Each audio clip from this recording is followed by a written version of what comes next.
देखो, bad debt and bad debt reserve. अभी bad debt और बैड डेट रिजर्व अपने को देखना है। If given in trial balance, if given in adjustment।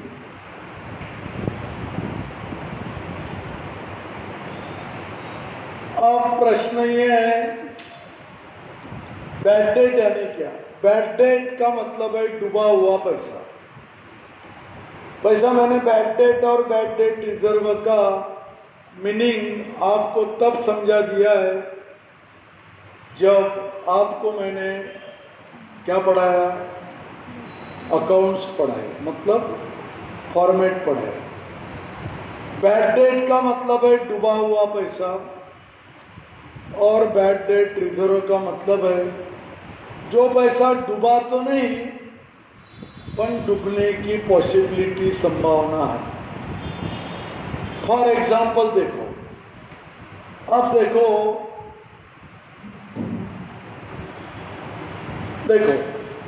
मैं कौन हूं? ये, और मैंने एक अशोक नाम के व्यक्ति को माल बेचा। मैं कौन हूं? ए।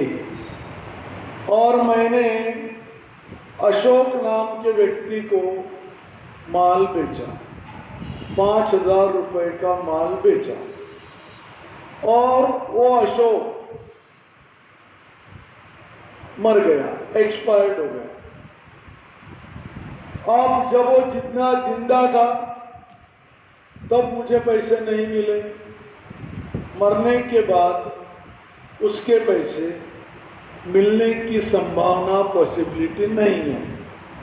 मेरा पैसा ये डूब गया, उसको बोलते bad debt. The amount which cannot be recoverable will be called as a bad date.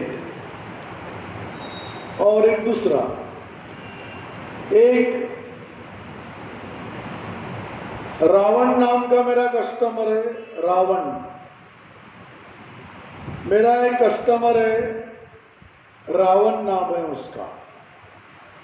मैंने उसको माल बेचा 10,000 का। बहुत दिन से उसको मैं पैसे मांग रहा हूं, वो नहीं, कभी नहीं बोलता, पर पैसे देता भी नहीं। कभी कभी वो इतना मीठा बोलता है कि मुझे लगता कि पैसा मिल जाएगा, और कभी कभी वो ऐसा बोलता है कि जाओ मैं नहीं देता, मेरे पास पैसे नहीं है, तुम्हारे से होता वो कर लो। कभी कभी ऐसा भी बोलता।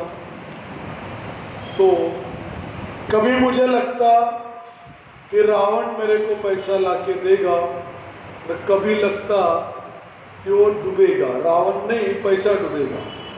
पैसा डूबा नहीं, सामने वाले ने देता नहीं, ऐसा नहीं बोला, डूबा नहीं, पर मुझे लगता है कि साला ये पैसा अपने को डुबाने वाला है। इसको बोलते हैं बैड डेट रिजर्व। क्या फर्क है? बैड डेट यानी मैं बिल्कुल श्योर हो गया कि पैसा डूब गया, और बैड डेट रिजर्व यानी डूबा नहीं लेकिन डूबने की संभावना, पॉसिबिलिटी, चांसेस है, उसको बोलते बैड डेट रिजर्व। अब ये देखो, देखना ये है कि अगर नहीं समझा तो मैं दूसरा एग्जांपल देता हूं। मान लो रास्ते से कार जा रही थी, कार में 5 लोग थे। सडनली कार का एक्सीडेंट हो गया, जबरदस्त एक्सीडेंट हुआ। सामने के सीट पर 2 लोग बैठे थे, ड्राइवर पकड़ के, दोनों के दोनों एक्सपायर्ड, मर गए। यानी वो समझ लेना बैड डेट है, मर गए, वो दुनिया छोड़ के चले गए। और पीछे के बेंच पर जो 3 बैठे थे वो सीरियस है, सीरियस इंज्योर है।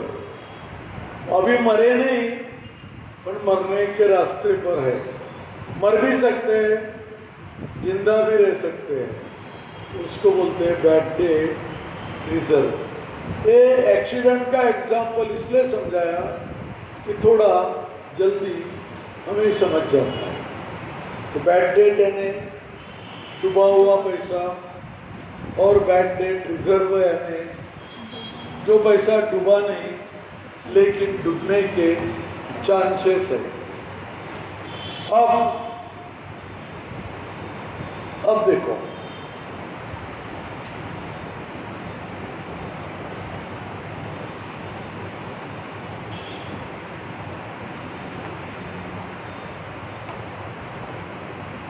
ये ट्रायल बैलेंस है।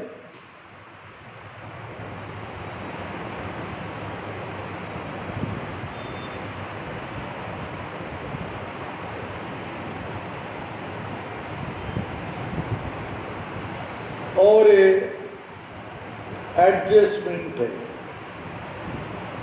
यहां लिखा है बैड डेट और बैड डेट रिजर्व। देखो, यहां भी लिखा है बैड डेट और बैड डेट रिजर्व।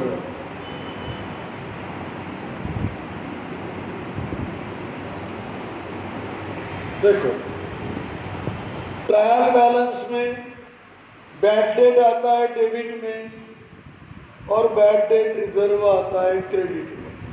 ध्यान में रखना, यानी कंफ्यूजन नहीं होता।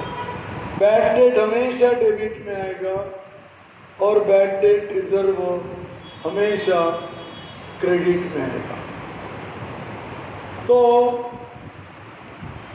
एडजस्टमेंट में जो बैड डेट और बैड डेट रिजर्व दिया है, इधर भी दिया है, इधर भी है। अभी देखो, ये जो दिया है इसको बोलना ओल्ड, और ये जो दिया है इसको बोलना न्यू।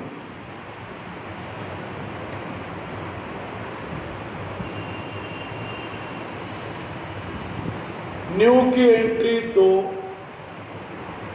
और ओल्ड की एंट्री 8। ध्यान में क्या रखोगे? देखो, बैड डेट और बैड डेट रिजर्व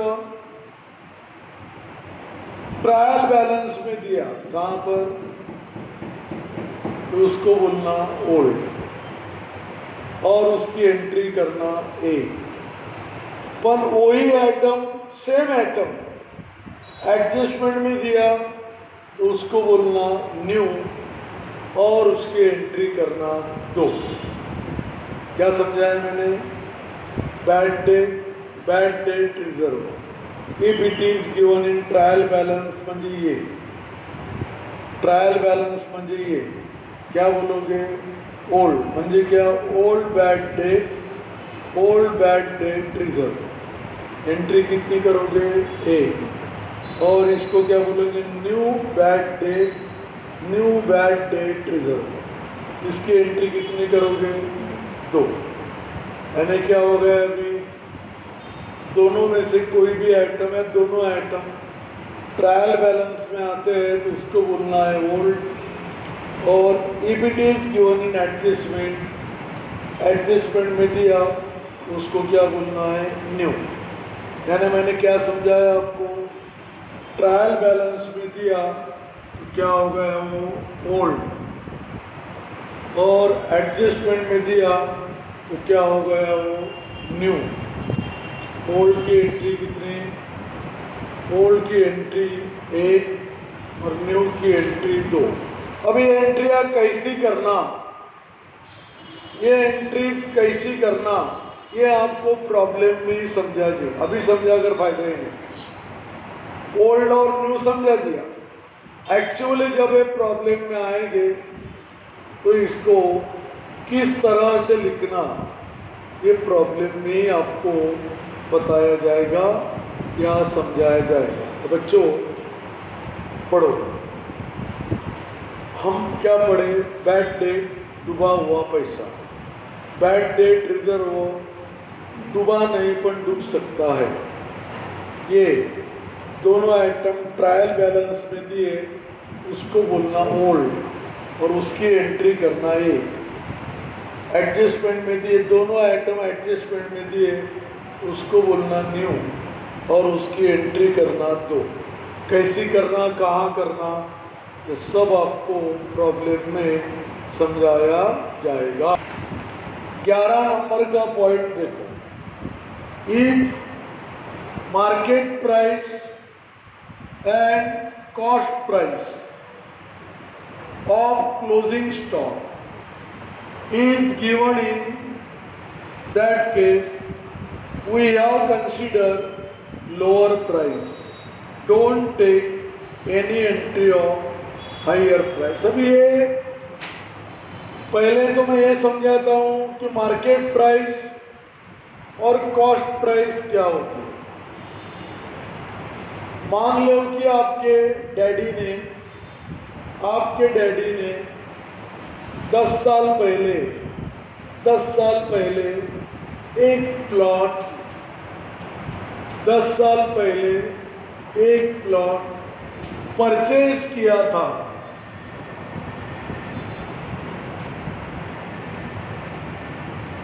परचेज किया था 1 लाख रुपए में। परचेसिंग प्राइस को बोलते हैं कॉस्ट प्राइस।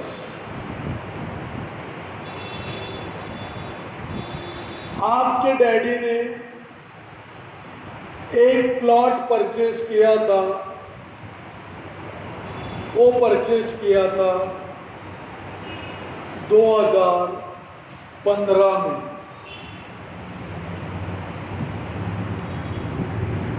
फिर 2020 में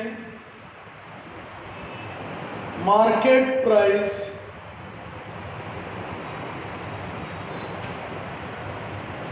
उसकी 1,50,000 रुपए है। यानी जो प्लॉट 2015 में 1 लाख रुपए में परचेज किया था डैडी ने आपके, परचेसिंग प्राइस का मतलब है कॉस्ट प्राइस, यानी ओरिजिनल कीमत। और आज उसकी कीमत 2020 में मार्केट में 1.5 लाख है। तो जैसे ये प्लॉट की 2 कीमत है, जैसी ये प्लॉट की 2 कीमत है, वैसी ही हमारे दुकान में जो स्टॉक होता है, हमारे दुकान में जो वस्तुओं का स्टॉक शिल्लक माल होता है, बैलेंस गुड्स होती है, उसकी भी 2 प्राइस होती है कभी कभी, कॉस्ट प्राइस और मार्केट प्राइस। दोनों अगर आपको दी होगी तो दोनों में से छोटी लेना और बड़ी छोड़ देना। अभी ये 5 साल का अंतर है, ऐसा दुकान में नहीं रहता। मान लो साल के शुरू में तुमने 15,000 रुपए की वस्तु लिया, आखिरी में उसकी कीमत 18,000 हो गई। तो स्टॉक जैसे प्लॉट की 2 कीमतें हैं, वैसे अगर दुकान में के माल की वस्तु की 2 कीमतें अगर दिया तो उसमें से छोटी कीमत लेना और बड़ी कीमत छोड़ देना। ये हो गया पॉइंट नंबर 11। अभी पॉइंट नंबर 12, यह है तुम्हारे सामने मैंने ट्रायल बैलेंस बनाई। उदाहरण छुड़ाते समय आपको बहुत सारे आइटम कंफ्यूज करेंगे ट्रायल बैलेंस में।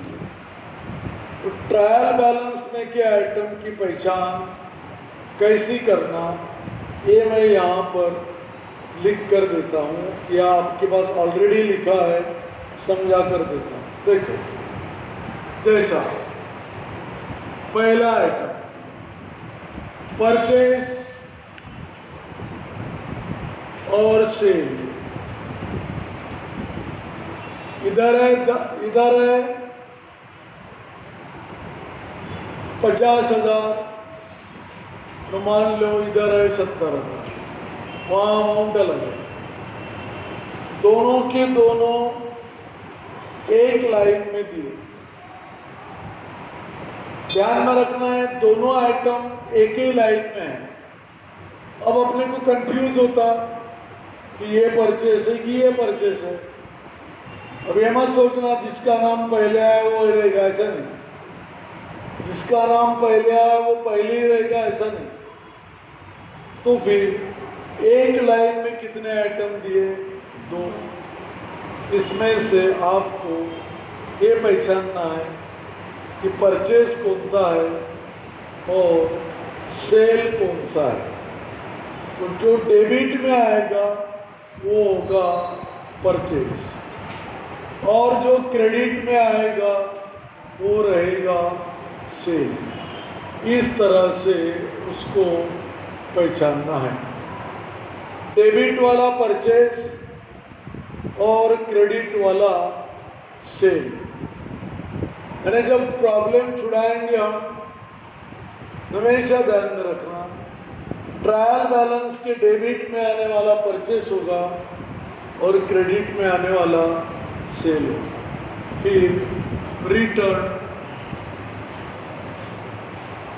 रिटर्न मान लो 1,000 और ये 2,000, वहाँ अमाउंट अलग है। रिटर्न यानी क्या? वापस आना। तो दो में से एक परचेस रिटर्न है और एक सेल्स रिटर्न है। यानी 1,000 और 2,000 में से, ये दोनों में से कोई तो भी एक परचेस रिटर्न है और एक सेल्स रिटर्न है। पहचानना कैसे? परचेस कहाँ आता है? डेबिट में, इसलिए परचेस रिटर्न आता है क्रेडिट में। परचेस आता है डेबिट में, इसलिए परचेस रिटर्न आता है क्रेडिट में। उल्टी क्रिया है ना। परचेस यानी क्या? दुकान में माल आना। परचेस रिटर्न म्हणजे दुकान में से माल जाना, उल्टा है, इसलिए उल्टे बाजू पर आएगा। और ये सेल है तो ये रहेगा सेल्स रिटर्न, ये रहेगा सेल्स रिटर्न। मतलब क्या हो गया? दोनों रिटर्न अगर एक ही लाइन में आते हैं तो दोनों में से एक है परचेस रिटर्न और एक है सेल्स। पहचानना कैसा? डेबिट में आता है परचेस, उल्टे बाजू पर परचेस रिटर्न, सेल उल्टे बाजू पर सेल्स रिटर्न। अब तीसरा आइटम है डेटर्स क्रेडिटर्स।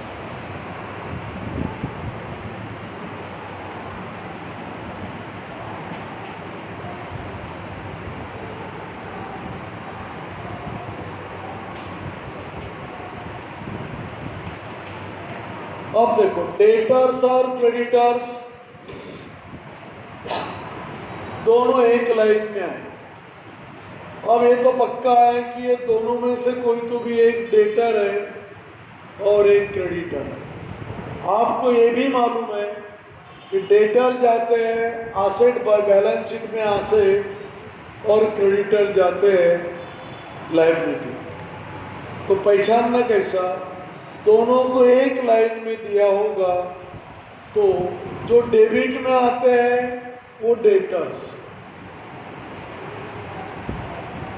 और जो क्रेडिट में आते हैं वो क्रेडिटर्स, डेबिट वाले डेटर्स और क्रेडिट वाले क्रेडिटर्स। लिखना कहाँ आपको मालूम, पहचानना, यहाँ पर मैं कहाँ लिखना ये नहीं समझा रहा हूँ, पहचानने के लिए समझा रहा हूँ। कहाँ लिखना है ऑलरेडी अपना अकाउंट पढ़ाते समय हो गया। तो डेटर्स ऑब्लिक क्रेडिटर्स, डेबिट में आया वो डेटर, क्रेडिट में आया वो क्रेडिटर्स। अभी बिल्स, बिल्स दो प्रकार के होते हैं, बिल्स रिसीवेबल और बिल्स पेएबल। बिल्स रिसीवेबल आते हैं बैलेंस शीट के एसेट बाजू पर, और बिल्स पेएबल आते हैं बैलेंस शीट के लायबिलिटी पर। पहचानना कैसा, बिल यहाँ मान लो 1000 है, मान लो यहाँ 2000 है, तो डेबिट में आते वो बिल्स रिसीवेबल और क्रेडिट में आते वो बिल्स पेएबल। डेबिट में आने वाले बिल्स रिसीवेबल और बिल्स रिसीवेबल जाते हैं बैलेंस शीट में एसेट, और बिल्स पेएबल जाते हैं बैलेंस शीट के लायबिलिटी बाजू पर। फिर 5 नंबर इंटरेस्ट, बाद में रेंट, बाद में कमीशन,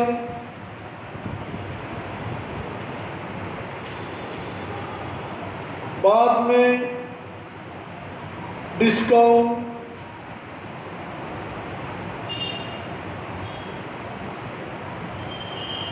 मान लो इधर है 500 और इधर है 600। ध्यान में रखना, इंटरेस्ट कभी अपने को मिलता है, हमारे पैसे बैंक में जमा हो गए तो इंटरेस्ट मिलेगा, हमने बैंक से कर्जा लिया तो इंटरेस्ट देना पड़ेगा। रेंट, दूसरे का मकान किराए से लिया तो रेंट देना पड़ेगा, हमारा मकान दूसरे को किराए से दिया तो रेंट मिलेगा। कमीशन, हमने दूसरे का काम करके दिया तो कमीशन मिलेगा, हमारा काम दूसरे को बोला तो कमीशन देना पड़ेगा। डिस्काउंट, जब हम देते हैं पैसा वसूल करने के लिए तो उसको बोलते डिस्काउंट पेड, और जब लेते हैं तो उसको बोलते डिस्काउंट रेशियो। अब डेबिट में आया तो उसको बोलना पेड, और क्रेडिट में आया तो उसको बोलना रेशियो। यानी क्या, interest paid, rent paid, commission paid, discount paid. इसमें से कोई भी आइटम डेबिट में आया तो पेड, और क्रेडिट में आया तो रेशियो।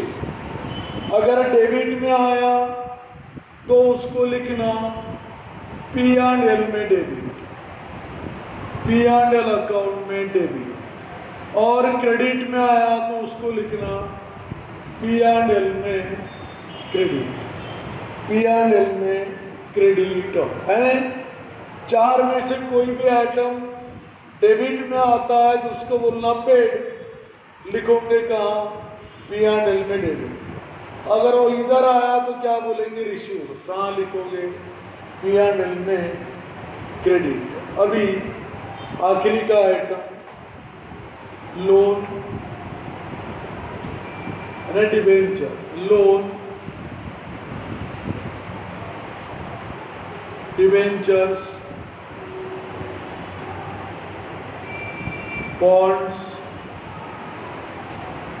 और डिपॉजिट।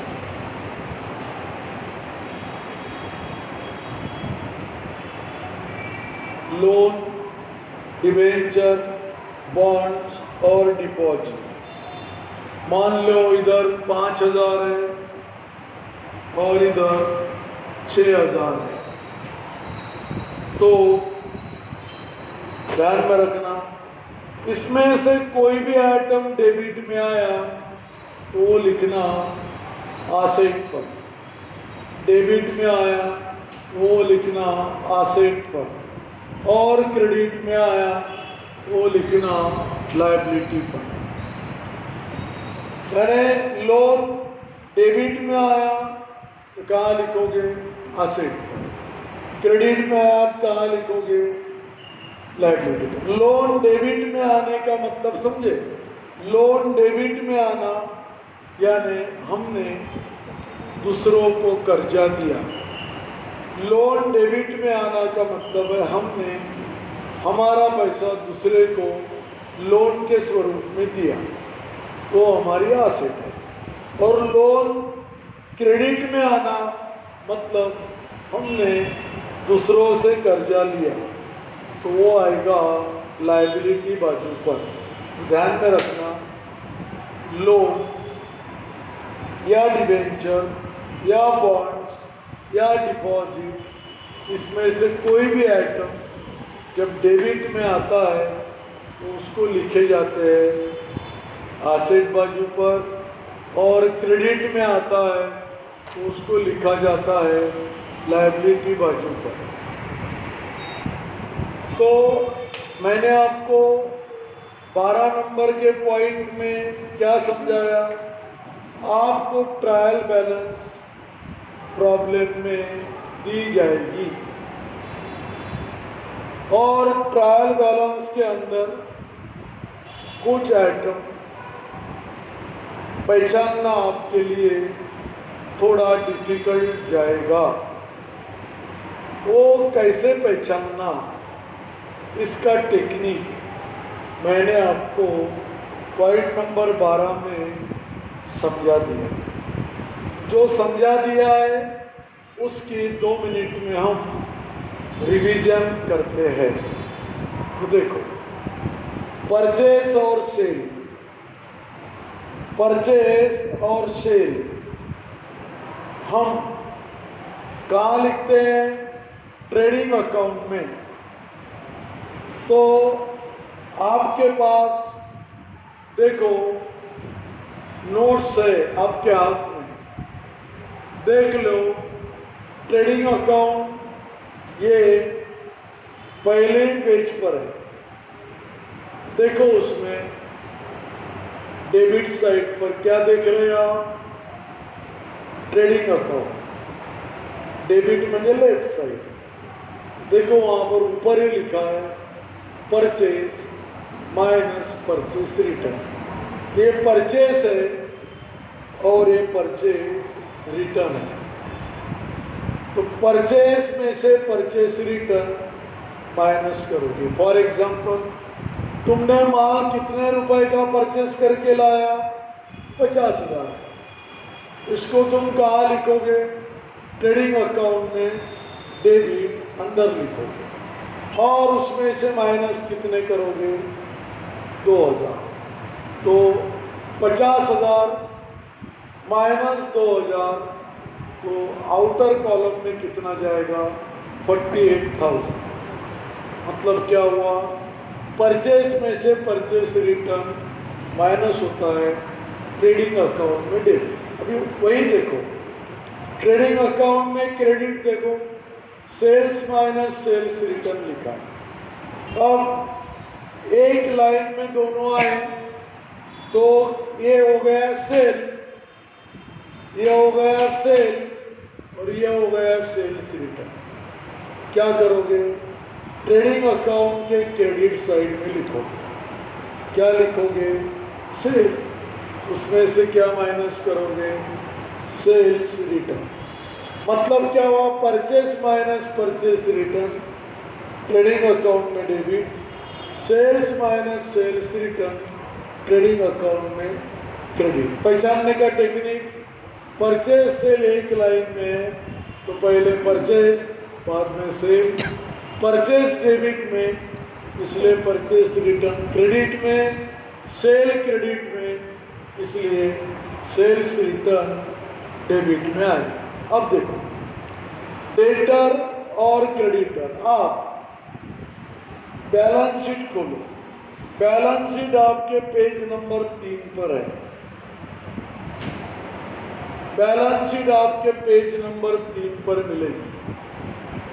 देखो डेटर कहाँ पर है, देखो एसेट बाजू पर लिखा होगा।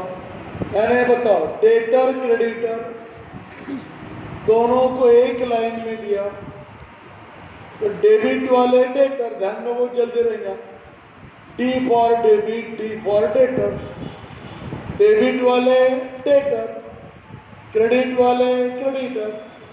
डेटर कहाँ लिखोगे, एसेट बाजू पर, और क्रेडिटर कहाँ लिखोगे, लायबिलिटी बाजू पर। देख लीजिए आपके पास बैलेंस शीट है। डेटर एक लाइन में डेटर और क्रेडिटर दिया तो डेबिट वाला डेटर एसेट पर, क्रेडिट वाला क्रेडिटर लायबिलिटी पर। उसके बाद बिल। बिल दो प्रकार का होता है। जिसका पैसा मिलता है उसको बोलते हैं बिल्स रिसीवेबल, और जिस बिल का पैसा देना पड़ता उसको बोलते हैं बिल्स पेएबल। तो बिल्स रिसीवेबल और बिल्स पेएबल ये मैंने बहुत शॉर्टकट में बताया आपको, इसका एक सेपरेट आपको चैप्टर है। तो बिल्स रिसीवेबल और बिल्स पेएबल दोनों के दोनों बिल अगर एक लाइन में आते हैं, एक लाइन में आते हैं, तो डेबिट में जो आएगा वो बिल्स रिसीवेबल, और क्रेडिट में जो आएगा वो बिल्स पेएबल। और बिल्स रिसीवेबल कहाँ लिखोगे, प्रॉफिट है एसेट बाजू पर, और पेएबल कहाँ लिखोगे, लायबिलिटी बाजू पर। अब देखो interest paid, rent paid, commission paid, discount paid. चार में से कोई भी आइटम डेबिट में आता है तो उसको बोलना है पेड। पेड यानी क्या हो गया, ये हमारा हो गया एक्सपेंडिचर, ये हमारा हो गया एक्सपेंडिचर। इसको लिखोगे प्रॉफिट एंड लॉस अकाउंट में डेबिट। यानी चार में से कोई भी आइटम डेबिट में आता है तो इसको क्या बोलना है, पेड ऑफ, और लिखना कहाँ है, प्रॉफिट एंड लॉस में डेबिट। चार में से कोई भी आइटम क्रेडिट में आया तो उसको बोलना है रिसीव्ड। रिसीव्ड यानी क्या है, इनकम। हमेशा इनकम रिसीव्ड होता है। तो interest received, rent received, commission received, discount received, ये हमारा इनकम है। ये कहाँ लिखेंगे, प्रॉफिट एंड लॉस अकाउंट में क्रेडिट। मतलब क्या हो गया, चारों में से कोई भी आइटम डेबिट में आया तो P&L में डेबिट, चारों में से कोई भी आइटम क्रेडिट में आया तो P&L में क्रेडिट। डेबिट यानी एक्सपेंडिचर, क्रेडिट यानी इनकम। आखिरी का आइटम लोन। लोन कभी देते हैं कभी लेना पड़ता। हमारे पास ज़्यादा का पैसा है, हमारे पास ज़्यादा का पैसा है तो हम लोन दूसरों को देंगे। हमको बिजनेस चलाने को पैसा कम जा रहा तो हम लोन लेंगे, चाहे वो बैंक से लो, मित्र से लो, पिताजी से लो कि रिलेटिव से लो। लोन कभी देते भी है और कभी लेते भी है। तो लोन अगर डेबिट में आया तो ये समझना हमने दूसरों को कर्जा दिया, रो कहाँ लिखेंगे, एसेट। लोन क्रेडिट में दिया, ये समझना हमने दूसरों से कर्जा लिया, वो कहाँ लिखेंगे, लायबिलिटी पर। मतलब लोन डेबिट में है मतलब loan given to others, asset पर लिखो। लोन क्रेडिट में है तो loan taken from others liability पे लिखो। जो नियम, जो रूल लोन का है वही रूल है तीनों को लगाओ। मतलब लोन, डिबेंचर, बॉन्ड्स और डिपॉजिट, चारों के नियम सेम है। डेबिट है तो एसेट, क्रेडिट है तो लायबिलिटी। देखो आपके पास बैलेंस शीट है, बैलेंस शीट के लेफ्ट साइड देखो, कहीं तो भी आपको दिया होगा loan taken from others. Loan taken from others म्हणजे क्या, ये जो लोन है वो क्रेडिट में है तो उसको बोलते लोन टेकन। कहाँ लिखोगे, लायबिलिटी पर। उल्टे बाजू पर देखो, बिल्कुल नीचे देखो, उल्टे बाजू पर नीचे से तीसरा item line, loan given to others. ये लोन डेबिट में है तो ये समझना हमने दूसरों को कर्जा दिया। लोन गिवन कहाँ लिखोगे, एसेट पर। इस तरह से मैंने आपको 12 नंबर का पॉइंट डिटेल में समझा दिया। अभी मुझे आपको 13 और 14 नंबर का पॉइंट पढ़ा दिया कि डिफिकल्ट है, लेकिन हाँ ज़बरदस्त डिफिकल्ट है। ये पढ़ा दिया कि मैं प्रॉब्लम शुरू करने के लिए तैयार हो जाता हूँ। अब आज हम क्या पढ़े, इंपॉर्टेंट पॉइंट। शुरुआत कहाँ से किया, 1 से कहाँ तक पहुँचे हम, 12 तक। तो 1 से 12 तक जो पॉइंट्स मैंने आपको डिटेल में समझा दिए, जो आपके पास नोट्स में अवेलेबल है, उसको आपने अच्छे से घर में पढ़ना है। क्यों, मैंने समझा दिया और आप घर में नहीं पढ़ोगे तो फिर आप भूल जाओगे, और भूल जाओगे तो प्रॉब्लम करते नहीं आएगा। यानी ये फाइनल अकाउंट चैप्टर है बेटा, ये चैप्टर आपका बहुत ज़बरदस्त होना चाहिए। क्यों, क्योंकि फाइनल अकाउंट 11th क्लास में भी है, 12th में भी है, बीकॉम पार्ट 1 में भी है, बीकॉम पार्ट 2 में 4 चैप्टर है, बीकॉम फाइनल में 2 चैप्टर है। यानी फाइनल अकाउंट नाम का चैप्टर आपका पीछा छोड़ेगा नहीं। इसलिए हाँ, आप बोलेंगे एक ही चैप्टर, सब कैसा क्या है, अलग अलग है। जैसा फाइनल अकाउंट 11th क्लास में जो है वो सोल ट्रेडर का है, एक व्यापारी का। बाद में फाइनल अकाउंट 12वीं में है, वो पार्टनरशिप का है। फाइनल अकाउंट बीकॉम पार्ट 1 में है, 2 फाइनल अकाउंट है बीकॉम पार्ट 1 में, एक सोल ट्रेडर का और एक है कोऑपरेटिव। फिर बीकॉम पार्ट 2 में बैंकिंग का फाइनल अकाउंट है, इंश्योरेंस कंपनी का फाइनल अकाउंट है, लिक्विडेटर्स फाइनल अकाउंट है, इलेक्ट्रिक कंपनी के वगैरह फाइनल अकाउंट्स है, गैस कंपनी के भी फाइनल अकाउंट्स है। तो फाइनल अकाउंट फाइनल में भी है। ये चैप्टर आपका पीछा बिल्कुल नहीं छोड़ेगा, इसलिए मैं ये चैप्टर इतना ज़बरदस्त बना देता हूँ कि आपको बीकॉम फाइनल होने तक फाइनल अकाउंट किसी भी कंपनी का हो, कोई परेशानी नहीं होगी। तो मैंने क्या बताया अभी, पूरे 12 के 12 पॉइंट्स जो मैंने पढ़ा है वो अच्छे से पाठ करो। कंफ्यूजन है तो पूछने के लिए फ़ोन नंबर आपके पास है। ज़्यादा कंफ्यूजन है तो आप यहाँ पर आके पूछ सकते हो। आते समय टाइमिंग ले लेना फ़ोन पर, असिस्टेंट टीचर हमारे आपको बता देंगे।